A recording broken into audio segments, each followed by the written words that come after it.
ব্রাহ্মণবাড়িয়ার নবীনগর উপজেলার শিবপুরে ঘটে যাওয়া এক চাঞ্চল্যকর ঘটনা সামাজিক যোগাযোগ মাধ্যমে ব্যাপক আলোড়ন সৃষ্টি করেছে। একটি ভাইরাল ভিডিওতে দেখা যায় একজন প্রকৌশলীকে পেছন থেকে বাঁশ হাতে ধাওয়া করছেন একজন ঠিকাদার। জনসম্মুখে এমন আচরণে পুরো উপজেলা ছাড়িয়ে নেট দুনিয়াতেও তীব্র প্রতিক্রিয়া দেখা দিয়েছে। সচেতন মহলে উঠেছে সমালোচনার ঝড়। স্থানীয় সূত্রে জানা যায়, সোমবার দুপুরে উন্নয়নমূলক কাজ চলাকালে প্রকৌশলী তরিকুল ইসলামের সঙ্গে ঠিকাদার লোকমান হোসেনের কাজের মান নিয়ে বিরোধের সৃষ্টি হয়। কথা কাটাকাটির এক পর্যায়ে মেজাজ হারিয়ে লোকমান হোসেন একটি বাঁশ হাতে তুলে নিয়ে ওই কর্মকর্তাকে মারধরের উদ্দেশ্যে ধাওয়া করেন এবং অশালীন ভাষায় গালমন্দ করতে থাকেন।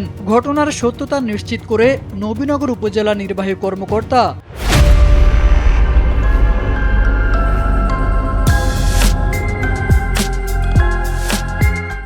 মাহমুদুল হাসান জানান, বিষয়টি অত্যন্ত গুরুত্বের সঙ্গে দেখা হচ্ছে এবং সংশ্লিষ্টদের বিরুদ্ধে কঠোর আইনগত ব্যবস্থা নিতে পুলিশকে নির্দেশ দেওয়া হয়েছে। স্থানীয়ভাবে অভিযোগ রয়েছে, লোকমান হোসেন সাবেক মন্ত্রী র আম ও ওবায়দুল মোক্তাদির চৌধুরীর ঘনিষ্ঠ হিসেবে পরিচিত।